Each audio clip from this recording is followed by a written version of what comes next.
దేశ రాజధాని ఢిల్లీలో భారీ అగ్ని ప్రమాదం జరిగింది. మాల్వియా నగర్లోని లెమన్ గ్రీన్ రెస్టారెంట్లో మంటలు చెలరేగిన ఘటనలో 21 మంది ప్రాణాలు కోల్పోయారు. మృతుల్లో ఎక్కువ మంది సౌత్ ఆఫ్రికా, సోమాలియా, గల్ఫ్ వాసులున్నట్టుగా తెలుస్తోంది. షార్ట్ సర్క్యూట్తో రెస్టారెంట్లో మంటలు చెలరేగాయి. ఉదయం 8:50 సమయంలో రెస్టారెంట్ బేస్మెంట్లో మొదలైన మంటల తర్వాత పై అంతస్తుల వరకు వ్యాపించాయి. అగ్ని ప్రమాద సమాచారం అందుకున్న వెంటనే అగ్నిమాపక సిబ్బంది స్థలానికి చేరుకున్నారు. పోలీసులు, రెస్క్యూ సిబ్బంది కలిసి సహాయక చర్యలు చేపట్టారు. సిబ్బంది శ్రమించి 11 మందిని రక్షించగలిగారు.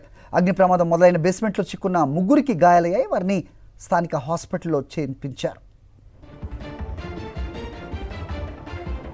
రైట్, ఘటనపై అప్డేట్స్ మా కరెస్పాండెంట్ వెంకటేష్ ఘటనా స్థలం నుంచి అందిస్తారు. వెంకటేష్, 21 మంది ప్రాణాలు కోల్పోయారు. భారీ అగ్ని ప్రమాదం ఏంటి ప్రస్తుతం అక్కడ ఉన్న సిచ్యువేషన్? అప్డేట్ చెప్పండి గ్రౌండ్ నుంచి. దేశ రాజధాని ఢిల్లీలోని మాల్వియా నగర్లో ఘోర అగ్ని ప్రమాదం జరిగింది. ఈ అగ్ని ప్రమాదంలో ఇప్పటివరకు దాదాపు 21 మంది చనిపోయారు. దాదాపు 40 మందిని పోలీసులు రక్షించారు. సో ప్రస్తుతం నేను సంఘటన జరిగినటువంటి మాల్వియా నగర్ ప్రాంతంలో ఉన్నాను. సో ఇది సౌత్ ఢిల్లీలో ఉన్నటువంటి ప్రాంతం. ప్రధానంగా ఈ ఇరుకైనటువంటి గల్లీ లోపల ఇక్కడ హోమ్ స్టేస్ మెయింటైన్ చేస్తున్నట్టు తెలిసింది. సో ఈ వెనక కనబడుతున్నటువంటి గల్లీలోనే ఈ రైట్ సైడ్లో ఉన్నటువంటి బిల్డింగ్లో దాదాపు 5 అంతస్తుల బిల్డింగ్ ఉంది. సో 5 అంతస్తుల బిల్డింగ్లో ఈ ఉదయం 8:50 సమయంలో అగ్ని ప్రమాదం చోటు చేసుకుంది. పెద్ద ఎత్తున అగ్ని మంటలన్నీ కూడా పై అంతస్తుల వరకు కూడా వ్యాపించాయి. దాదాపు 5 ఫ్లోర్ల వరకు కూడా ఇక్కడ బిల్డింగ్స్ ఉన్నాయి. సో 5 ఫ్లోర్ల వరకు కూడా మంటలు వ్యాపించాయి. దట్టమైనటువంటి పొగ కూడా అలుముకుంది. సో ఆ సమయంలో చాలామంది ఆ బిల్డింగ్లో నిద్రపోతున్నారు. చాలామంది విదేశీయులు కూడా ఉన్నారు. సో వీరందరూ కూడా పక్కనే ఉన్నటువంటి దీనికి అతి సమీపంలో మ్యాక్స్ ఆసుపత్రి ఉంది. సో ఈ మ్యాక్స్ సాకేత్ ఆసుపత్రిలో చికిత్స తీసుకునేందుకు చాలామంది ఇక్కడికి వచ్చారు. సో ఆ నేపథ్యంలోనే ఈ భారీ ఎత్తున ఈ ఘటనకు లోనై వీరందరూ కూడా ప్రాణాలు కోల్పోయినటువంటి సందర్భం మనకు కనబడుతుంది. చూస్తున్నాం, ఢిల్లీకి సంబంధించినటువంటి పలువురు మంత్రులు కూడా సంఘటనా స్థలానికి వచ్చి పరామర్శిస్తున్నటువంటి ప్రాంతాన్ని సందర్శిస్తున్నారు. అలాగే మనం చూస్తున్న విజువల్స్లో ఎన్డీఎంఏకి సంబంధించి డిజాస్టర్ మేనేజ్మెంట్కి సంబంధించినటువంటి సిబ్బంది కూడా సంఘటనా స్థలానికి చేరుకున్నటువంటి పరిస్థితి మనం చూస్తాం. సో వెంటనే ఈ ప్రాంతానికి చేరుకున్నటువంటి ఇటు పోలీసులు అలాగే ఎన్డీఎంఏకి సంబంధించినటువంటి సిబ్బంది కూడా పరిస్థితిని అదుపులోకి తీసుకొచ్చేటువంటి ప్రయత్నం చేస్తున్నారు. అలాగే డాక్టర్ల బృందం కూడా మనం విజువల్స్లో కనబడుతుంది. సో డాక్టర్స్ కూడా ఈ ప్రాంతానికి చేరుకున్నారు.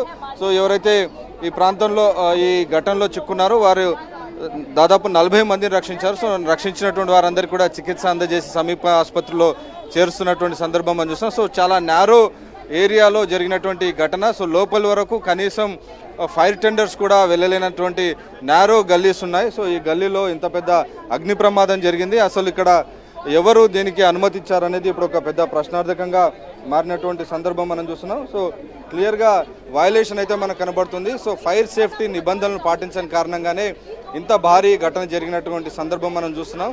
సో క్లియర్గా ఈ మాల్వియా నగర్లోని సౌత్ ఢిల్లీ ఉన్నటువంటి మాల్వియా నగర్లో ఉన్నటువంటి ఈ హోమ్ స్టేస్, ఈ చుట్టుపక్కల చాలా హోమ్ స్టేస్ కనబడుతున్నాయి.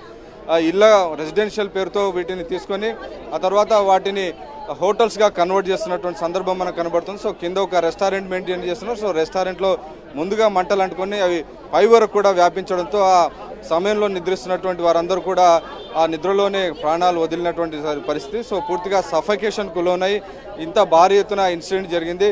కనీసం ఫైర్ సేఫ్టీ నిబంధనలు కనుక పాటించి ఉంటే డెఫినెట్గా ఇంత భారీ ఎత్తున ప్రాణాలకు అపాయం జరిగేది కాదు. సో మృతుల సంఖ్య పెరగడానికి ప్రధానమైనటువంటి కారణం ఫైర్ సేఫ్టీ నిబంధనలు లేని కారణంగానే ఇంత భారీ సంఖ్యలో వీరందరూ కూడా చనిపోయినట్టుగా తెలుస్తుంది. హరి, రైట్, మనకు ఢిల్లీ శివార్లలో ఉన్న ప్రాంతమా ఇది వెంకటేష్?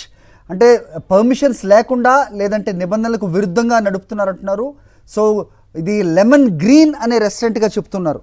సో ఏంటి అక్కడ సిచ్యువేషన్ ఎలా ఉంది? అలాగే ప్రధాని కూడా స్పందించారు, 2 లక్షల ఎక్స్గ్రేషియా కూడా ప్రకటించారు. ముఖ్యంగా సోమాలియా అలాగే గల్ఫ్ ప్రాంతానికి చెందిన వాళ్ళు ఎక్కువగా ఉన్నారు మృతుల్లో అనేది కూడా ఒక అప్డేట్ అందుతోంది. వెంకటేష్, క్లుప్తంగా చెప్పండి. ఖచ్చితంగా ఈ ప్రాంతానికి చాలామంది ఆఫ్రికా దేశాలకు సంబంధించినటువంటి వారు అందరూ వస్తుంటారు. సో ఈ ఘటన జరగడంతో ఇక్కడ ఉన్నటువంటి రెసిడెంట్స్ కూడా తీవ్రమైనటువంటి భయాందోళనకు లోనైనటువంటి సందర్భం మనకు కనబడి చూస్తాం. సో పూర్తిగా రెసిడెంట్స్ అందరూ కూడా ఇక్కడికి వచ్చి జరిగినటువంటి ప్రాంతాన్ని అందరూ కూడా పరిశీలిస్తున్నటువంటి పరిస్థితి చూస్తున్నాం. సో కొద్దిమందితోటి మాట్లాడేటువంటి ప్రయత్నం చేద్దాం. आप कितना बजे देखा ये इंसिडेंट? ये सर मतलब 8 बजे आग लगे हैं, 8:30 बजे ज़्यादा आग लग गए हैं और बच्चे सबके ले लेकर कूदे हैं, उनका मतलब 5-6 जने कूदिए ना, तो एक लेडीज मर गए हैं जैसे कूदे हैं, बाकी कूदने का वीडियो इसके पास है। हाँ जी, बहुत जने मर गए हैं। तो ये ओके लाश वेंकटेश, लेके जाते हुए देखे हैं, कम से कम 35-36 लाश तो मैं अपना आँख से देखी हूँ जो लेके गए हैं।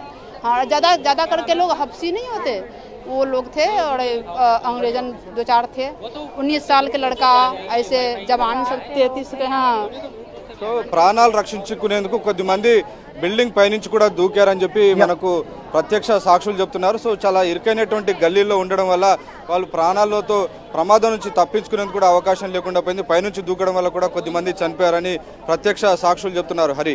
Okay Venkatesh, thanks for the inputs.